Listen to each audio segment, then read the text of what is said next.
Good morning friends. Welcome back to current affair zone. आज है 11 मई और 11 मई 2020 के जितने भी इंपॉर्टेंट करंट अफेयर बनेंगे आज की इस वीडियो में हम डिस्कस करेंगे। करंट अफेयर के सारे ही क्वेश्चन काफ़ी इंपॉर्टेंट हैं, इसलिए वीडियो को शुरू से लेकर एंड तक आप ज़रूर देखें। साथ ही साथ जो वीडियोज़ के करंट अफेयर बताए जा रहे हैं ये हेल्प करेंगे आपको आरआरबी एनटीपीसी के लिए, आरआरबी ग्रुप डी के लिए। साथ ही साथ एसएससी सीएचएसएल के जो एग्ज़ाम बचे हैं बाकी के शिफ्ट हो गए, तो उसमें भी जो करंट अफेयर बनेंगे वो इसमें से ही बन सकते हैं। आपको पता होगा जो एग्ज़ाम होगा वो ऑफलाइन नहीं है, ऑनलाइन एग्ज़ाम में पैटर्न बदल दिया जाता है। और जो करंट अफेयर होगा वो कोरोना वाला जो चल रहा है वर्तमान में करंट अफेयर, ये भी ऐड कर दिया जाएगा। तो इसलिए जो वर्तमान में करंट अफेयर बन रहे हैं ये आपके लिए हेल्प करेंगे एसएससी सीएचएसएल में। और रेलवे में तो कंपलसरी है 2 या 3 क्वेश्चन कोरोना वायरस से ज़रूर बनेंगे। साथ ही साथ एक चीज़ याद रखें आप, जो रेलवे के एग्ज़ाम होते हैं उसमें जो क्वेश्चन बनते हैं वो रिपीट नहीं करेंगे करंट अफेयर के, लॉजिकल क्वेश्चन बनेंगे। एक क्वेश्चन के 3 या 4 क्वेश्चन बन सकते हैं, लेकिन क्वेश्चन रिपीट नहीं करेगा, इस चीज़ का आप याद रखें। तो क्वेश्चन को डिटेल वाइज पढ़ा करें और हम सारा का सारा जो क्वेश्चन है करंट अफेयर के उसको डिटेल वाइज समझाते हैं ताकि कहीं से भी क्वेश्चन बने तो आप आसानी से कर सकें। कल अंतर्राष्ट्रीय संगठन वाला जो टॉपिक है हमने कल स्किप किया था, तो आज से वापस कंटिन्यू करेंगे। और आज जो वीडियो के एंड में अंतर्राष्ट्रीय संगठन है वो आरआरबी एनटीपीसी के सबसे इम्पोर्टेंट टॉपिक पर है। जो एक पर्टिकुलर टॉपिक दिया गया है उस पर रिलेटेड है वो अंतर्राष्ट्रीय संगठन। तो इसलिए वीडियो को शुरू से लेकर एंड तक आप जरूर देखें, वहाँ से 1 या 2 क्वेश्चन जरूर बनेंगे। अगर आप पहली बार चैनल पर विजिट कर रहे हैं तो चैनल को सब्सक्राइब जरूर करें, क्योंकि सब्सक्राइब करने से चैनल को सपोर्ट मिलता है और मोटिवेशन मिलता है वीडियोस बनाने का। साथ ही साथ बेल बटन को प्रेस करना ना भूलें ताकि जैसे ही वीडियो अपलोड हो आप तक नोटिफिकेशन पहुंच जाए। चलिए स्टार्ट करते हैं।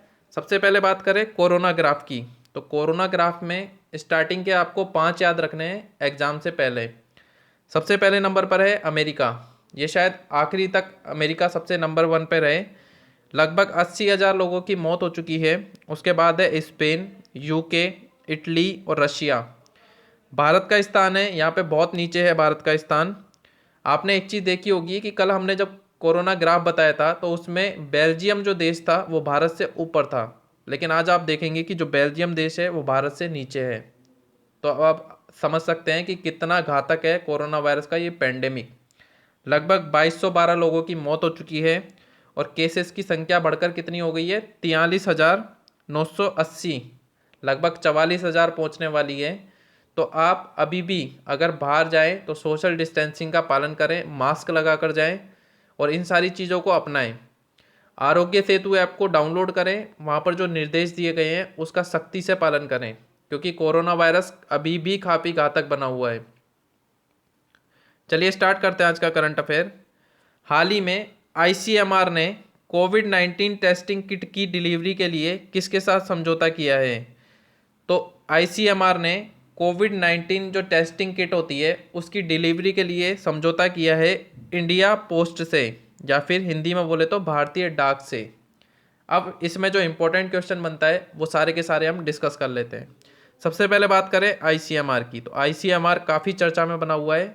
तो कॉमन एब्रीविएशन का एक टॉपिक है आरआरबी एनटीपीसी में, जिसमें क्वेश्चन कैसे पूछता है कि नासा की फुल फॉर्म क्या है, इसरो की फुल फॉर्म क्या है। तो इसी तरह आईसीएमआर की भी फुल फॉर्म पूछ सकता है, तो ये इंपॉर्टेंट क्वेश्चन है, याद रखें। तो आईसीएमआर की फुल फॉर्म है Indian council of medical research. जो स्वास्थ्य विभाग का सबसे बड़ा संगठन है वो है आईसीएमआर। फुल फॉर्म एक बार फिर से याद रखें आप, Indian council of medical research. Important है, याद रखें। अब ये डिलीवरी क्यों कर रहा है, तो आपको पता होगा जो टेस्टिंग किट बनाई जाती हैं या फिर अन्य देशों से मंगाई जा रही हैं तो वो कहाँ पर पहुँच रही है, तो वो पहुँच रही है आईसीएमआर के द्वारा। लेकिन जो राज्यों में टेस्टिंग लैब्स बनाई गई हैं वहाँ तक भी उन किटों को पहुँचाना जरूरी है।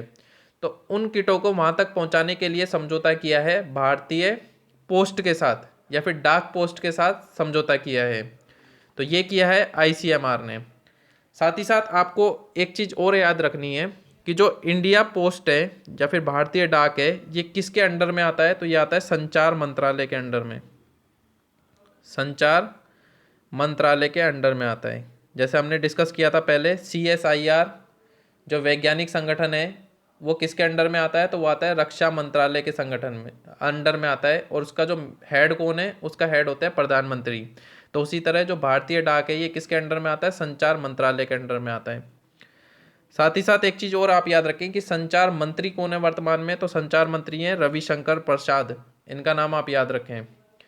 एक क्वेश्चन और पूछा जाता है कि भारतीय डाक के जनक कौन है, जो इंडिया पोस्ट है इसके जनक कौन है, या father of Indian post office, तो इसके जनक है लॉर्ड डलहौजी, इनका नाम आप याद रखें। ये हिस्ट्री का क्वेश्चन बनता है मॉडर्न इंडिया से, और मॉडर्न इंडिया आरआरबी एनटीपीसी में एक पर्टिकुलर टॉपिक दिया हुआ है, तो इसलिए हिस्ट्री के जो मॉडर्न इंडिया वाला जो चैप्टर है वो सारा का सारा पढ़ना है।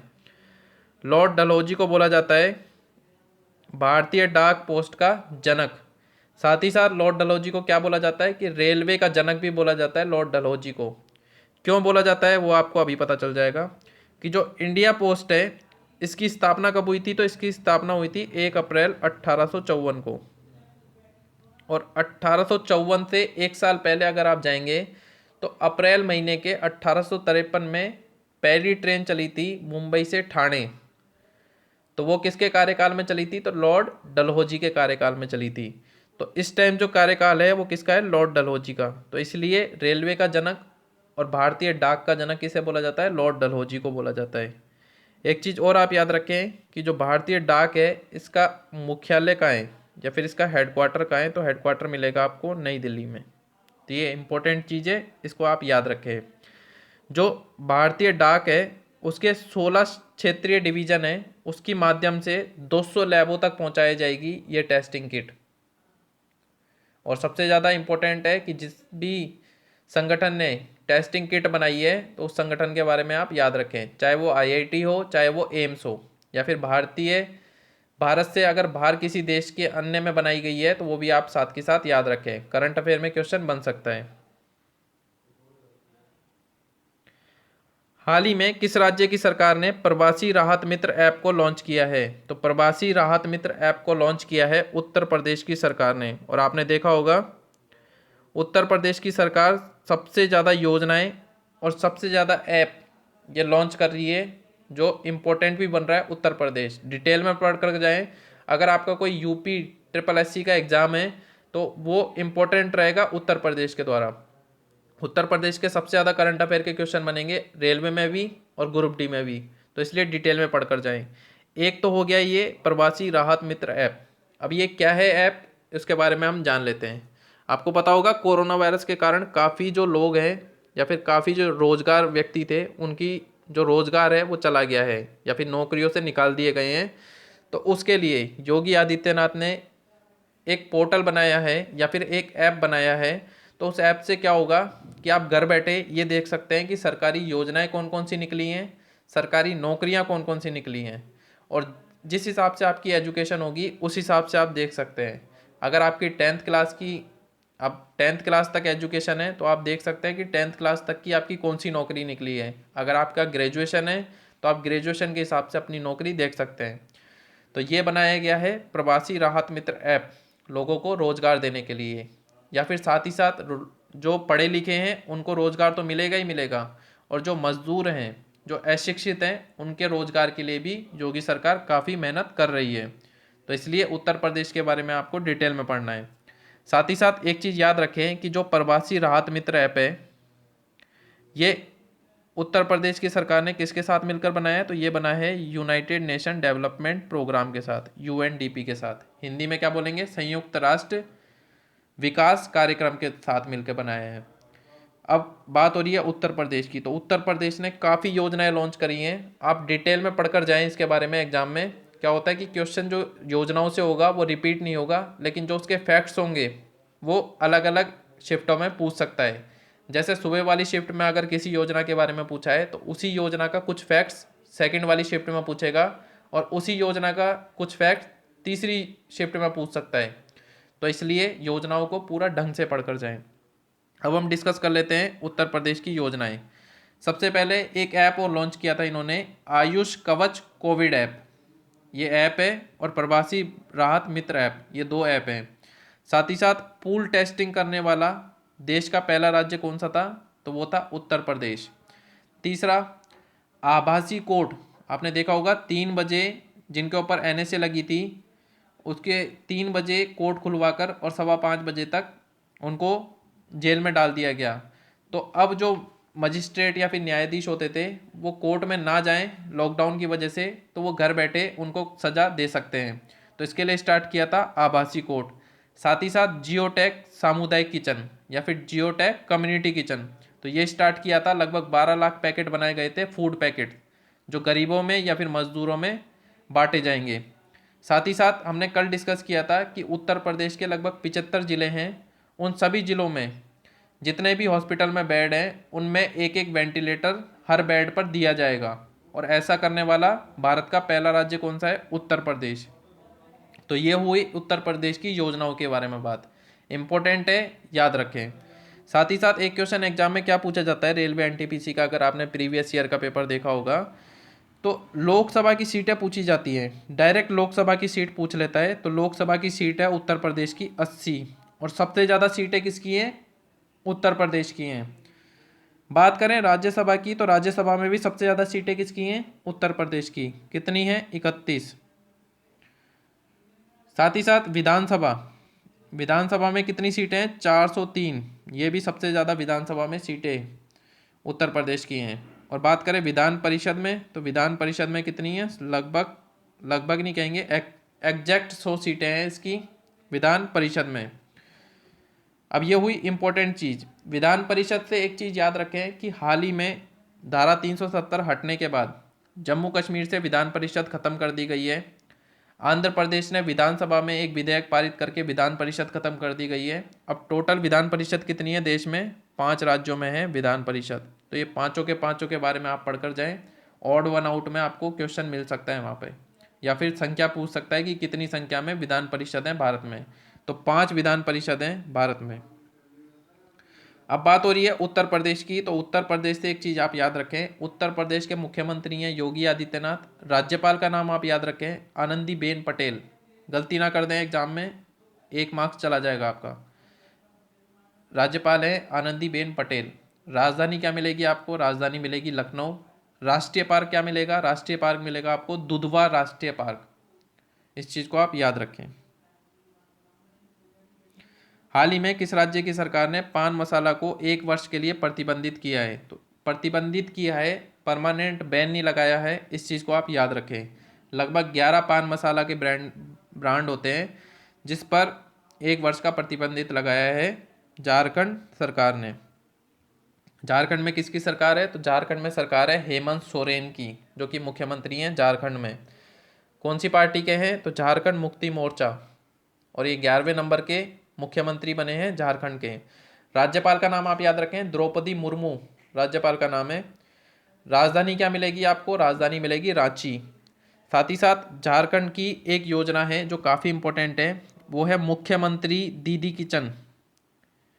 मुख्यमंत्री, शॉर्ट फॉर्म में लिख देता हूँ मैं, मुख्यमंत्री दीदी किचन। ये इम्पोर्टेंट योजना है और इसमें अगर एग्जाम में पूछेगा तो लगभग 99% लोग गलत करेंगे। तो इसलिए आप स्टार मार्क करके इस चीज़ को पहले ही पढ़ लें कि यहाँ पे दीदी के नाम से एक ऑप्शन दिया गया होगा पश्चिम बंगाल।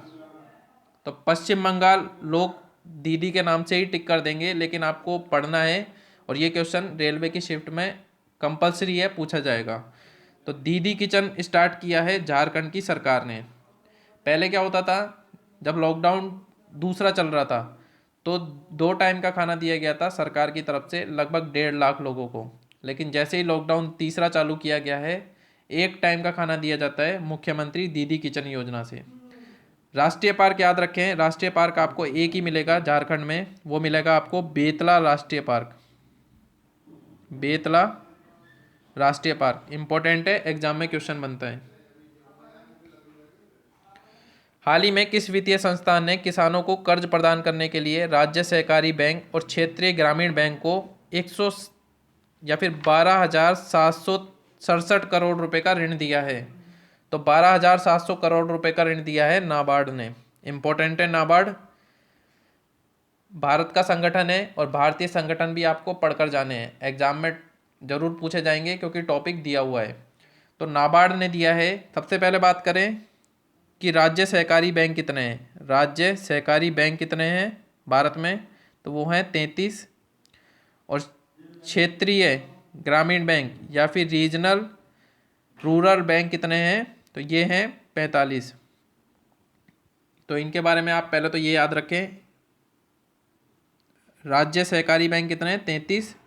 और रूरल या फिर रीजनल रूरल बैंक कितने हैं? 45। तो इनके बारे में सबसे पहले आप याद रखें। अब ऋण किसने दिया है? तो नाबार्ड ने दिया है। नाबार्ड इम्पोर्टेंट है, तो नाबार्ड के बारे में हम देख लेते हैं। नाबार्ड की फुल फॉर्म इंपॉर्टेंट है, national bank for agriculture and rural development. स्थापना कब हुई थी? 12 जुलाई 1982 को। मुख्यालय का है मुंबई में। और अध्यक्ष कौन है? हर्ष कुमार भनवाला। चारों के चारों फैक्ट्स इंपॉर्टेंट हैं, याद रखें। अब ये जो नाबार्ड होता है, ये किस लिए बैंक बनाया गया है? ये वाला कि जो गाँव में कृषि के लिए लोन दिए जाते हैं, तो उनके लिए नाबार्ड लोन देता है। तो इस चीज़ को आप याद रखें। हाल ही में दलित एजिला माई का निधन हुआ, वे कौन थे? तो इनका नाम आप याद रखें, इंपॉर्टेंट है। तो दलित एजिला माई का निधन हुआ, ये एक प्रसिद्ध राजनेता थे और ये कैबिनेट के मंत्री थे पूर्व में। अटल बिहारी वाजपेयी के टाइम पर ये कैबिनेट में मंत्री थे, इसलिए इम्पोर्टेंट है। तो दलित एजिला माई ये एक प्रसिद्ध राजनेता थे। इनकी पार्टी का नाम इम्पोर्टेंट है, पीडीएफ में मेंशन किया गया है। पार्टी का नाम है पट्टली मक्कल काची पार्टी। पार्टी का नाम आप याद रखें। और अटल बिहारी वाजपेयी के टाइम पर ये स्वास्थ्य एवं कल्याण विकास मंत्री थे, तो ये भी आप याद रखें। हाल ही में अमेरिका के बाद किस देश ने कोरोना के इलाज के लिए रेमडेसिवियर दवा को मंजूरी दी है? तो ये दी है जापान देश ने।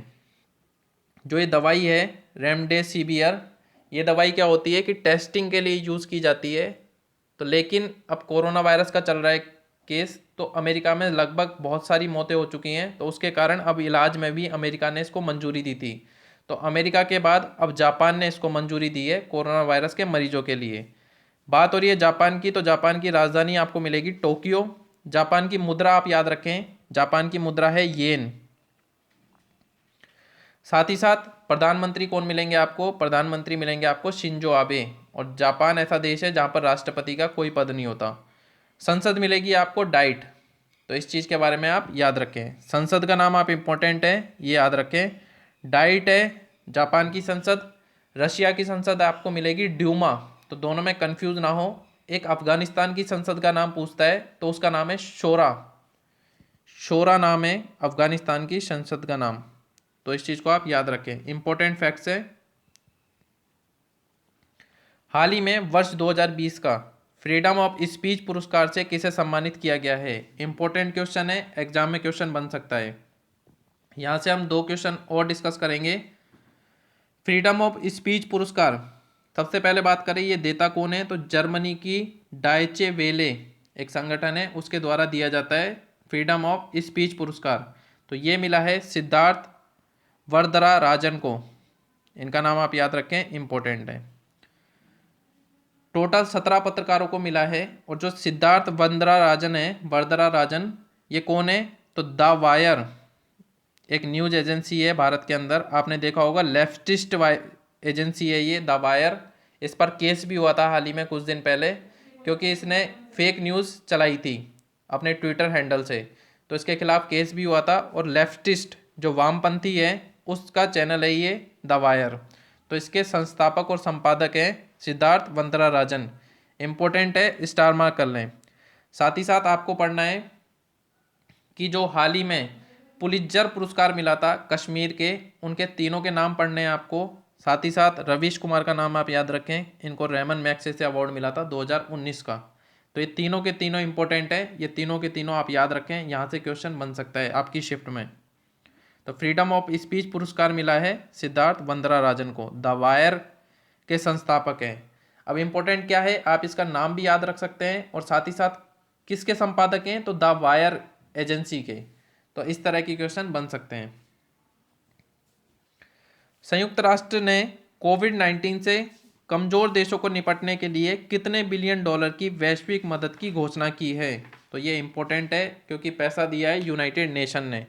तो यूनाइटेड नेशन ने लगभग 6.7 बिलियन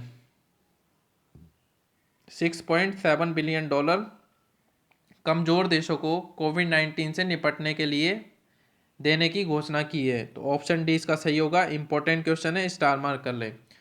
साथ ही साथ बात करें तो इसने 63 ऐसे गरीब देशों की लिस्ट बनाई है, 63 गरीब देशों की लिस्ट बनाई है जिसमें भारत नहीं है। अगर आपको लग रहा हो कि भारत है तो भारत नहीं है इसमें। 63 गरीब देश हैं, उनकी लिस्ट बनाई है जिसमें ये 6.7 बिलियन पार्ट कर करके जाएगा। जिस जगह का क्षेत्रफल और जनसंख्या ज़्यादा होगी उस जगह पर ज़्यादा पैसा जाएगा।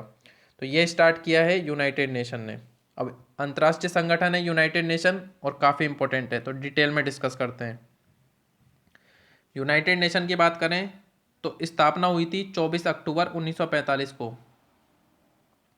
क्यों हुई थी स्थापना? तो आपको पता होगा दूसरा वर्ल्ड वॉर ख़त्म हुआ था 1944 को, उसके जस्ट एक साल बाद ये स्टार्ट कर दी गई थी एजेंसी या फिर अंतर्राष्ट्रीय संगठन यूनाइटेड नेशन। मुख्यालय कहाँ मिलेगा आपको? तो मुख्यालय मिलेगा आपको न्यूयॉर्क में। महासचिव कौन है? तो महासचिव है एंटोनियो गुटेरस। कौन से क्रम के महासचिव हैं ये?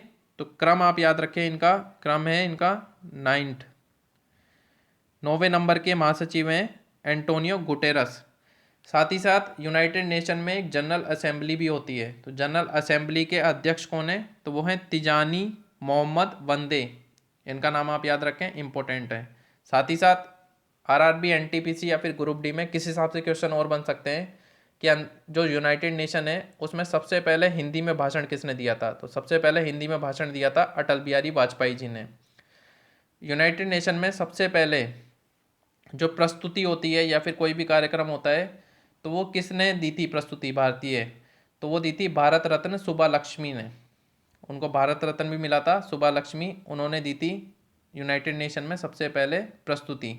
भाषाएं याद रखें, टोटल कितनी भाषाएं हैं? 6 भाषाएं हैं, लेकिन जो वर्किंग लैंग्वेज है वो कौन कौन सी है? तो वो है इंग्लिश और फ्रेंच।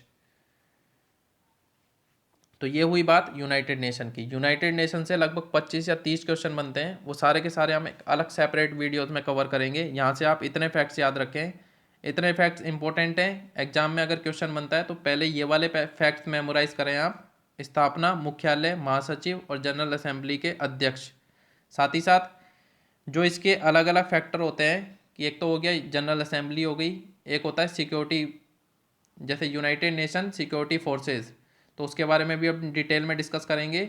तो ये सारे के सारे जो 25 या 30 क्वेश्चन होंगे वो इम्पोर्टेंट होंगे और वहाँ से बाहर नहीं जाएगा यूनाइटेड नेशन का एक भी क्वेश्चन।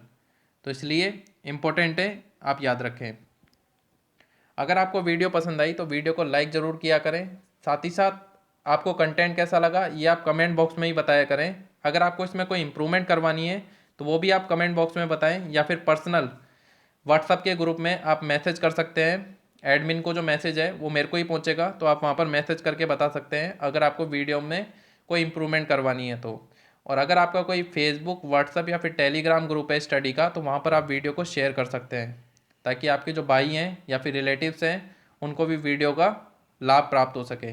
क्योंकि अगर कोई भी एग्ज़ाम वर्तमान में गवर्नमेंट का होगा तो उसमें करंट अफेयर का सेक्शन पूछा जाएगा ही, तो इसलिए इम्पोर्टेंट है। अगर 5 या 6 मार्क्स भी अगर आपके इंक्रीज़ हो जाते हैं तो आपके ओवरऑल मार्क्स में काफ़ी इजाफा होगा और इससे आपकी कट ऑफ निकलने में भी आसानी होगी।